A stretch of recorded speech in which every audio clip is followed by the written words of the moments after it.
All right, everyone, it's about 5:47 p.m. and it is time to hear from Mr. Scott Cannon, otherwise known as the chemist with the K. All right, and he's going to give his point counterpoint. So let's see what he has today. Hello, Scott.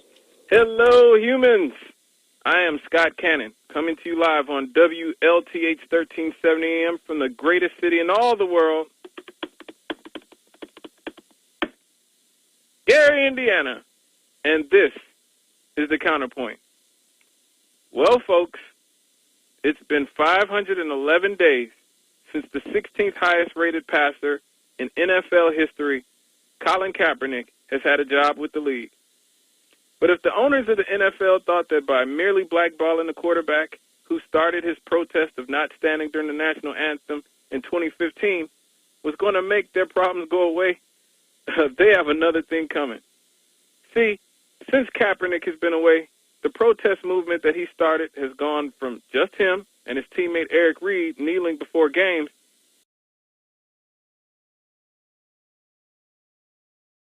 kneeling to Stevie Wonder, Roger Waters, Eddie Vedder of Pearl Jam, and celebrities in the music world kneeling, to even X-Files stars Gillian Anderson and David Duchovny posting a picture of them kneeling on Twitter.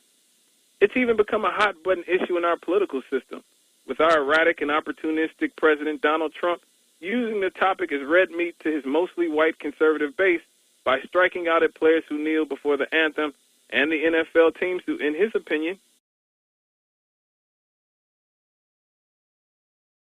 rock in a hard place, took action, trying to split the difference between the players, 70% of whom are black, and their sponsors, and mostly mainstream white audience who are offended by the gesture of doing anything other than saluting the flag and standing at attention.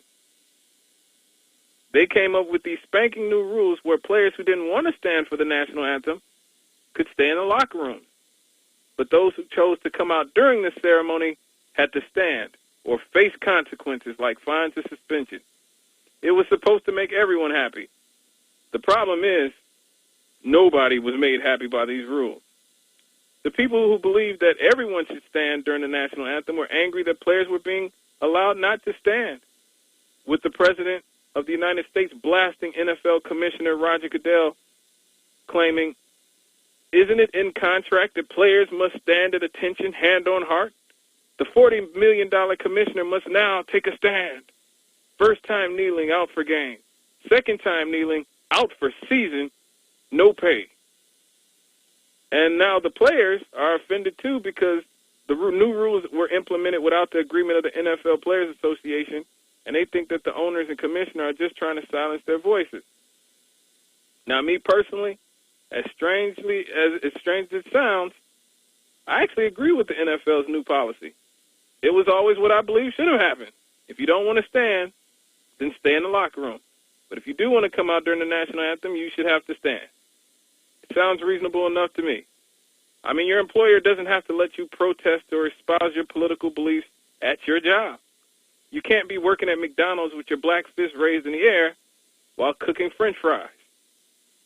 But at the same time, I don't believe that your employer should be able to force their political beliefs on you either, which is the issue that I had with the other rules that force players to stand in compliance with forced jingoism.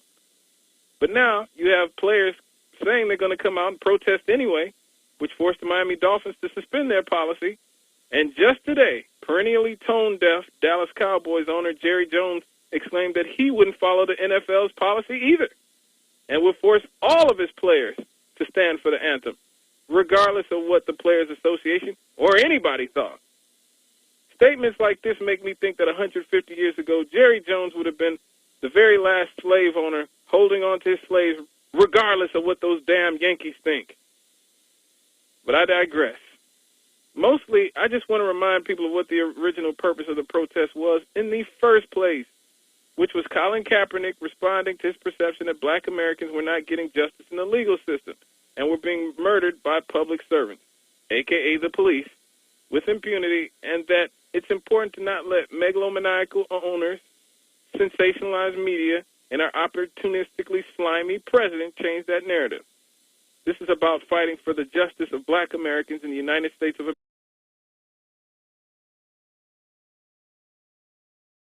let us please not let that get lost in our tendency to grandstand and sensationalize every issue. Okay? Okay, folks.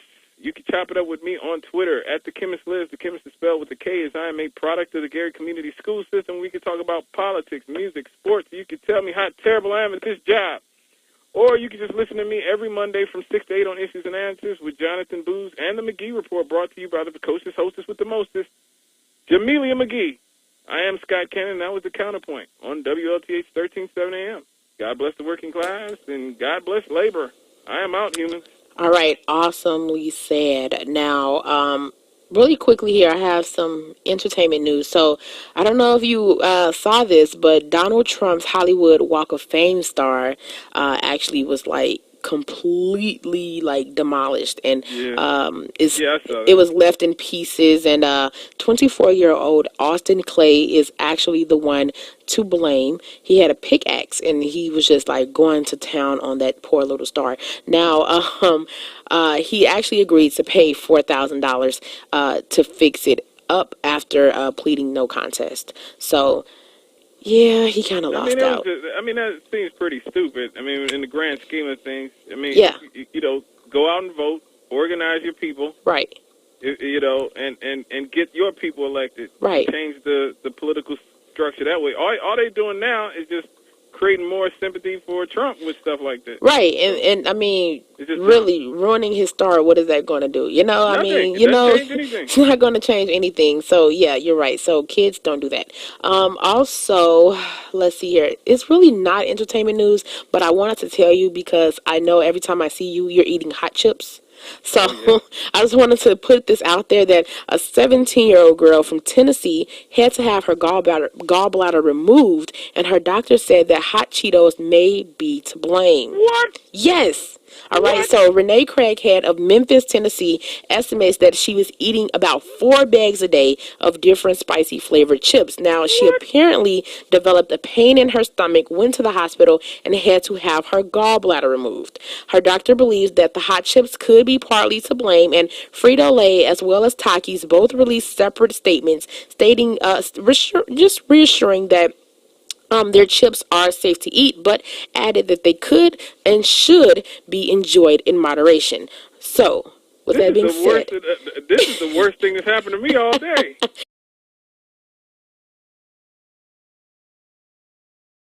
I had to have mine removed, and I was eating hot chips a lot. So, I just want to put that out there because it is a pain that you don't want to go through. So I just wanted to let you know. And also, Demi Lovato yesterday, she apparently had a drug overdose. Now, she's 25 years old, and she's been battling drug addiction as well as alcohol addiction for some time now. There is a lot of speculation on what the actual drug was, because TMZ actually had reported yesterday that it was heroin. The family is saying that it was not heroin, and they're saying that, at this time they just want their privacy and no speculation, as her health and recovery is the most important thing right now. Now, her friends are stating that they knew that this would come, and they were just, dreading that inevitable phone call. Saying and then she apparently relapsed. So at this time, we really don't know, exactly what the drug was that she tended to relapse with and overdose on. But I'll keep everyone updated on that. And also, last but not least, I saw something about, what's his name? I lost it. Okay, Kendrick Lamar. Kendrick Lamar is, I guess, to guest star opposite 50 Cent on Sunday's Power. Wow. That's interesting. I don't watch Power, but I don't either. Just to even see Kendrick Lamar on there is probably like going to be like something that's like kind of like awesome. Okay, so that's all that I have for entertainment news. I had to get all of that out. Monday. I know. It was my sister's birthday, so I was off. But yeah, that's what happened, and I won't be on tomorrow either because it's my birthday. So yeah. Awesome. So yeah, I was wondering about you. I was like, I wonder did they tell him that we weren't going to be on the air on Well, I Monday? mean, we had to we came, but we had to get the blues guy, Yeah. Doctor, what's his name, to come in. So Oh, okay. Yeah, business. Larry. Yeah. Sorry. I know I keep doing that. I don't give you guys notice. I give Natalie and everyone else notice, but I need to start telling you guys. Mm-hmm. All right. Well, I will see you on Monday. All right, now. All right, bye. All right, so really quickly here, let me go ahead and give the weather one more time. Right now it's about 84 degrees. It is mildly sunny out there, and tonight is going to drop down a little bit to about 69.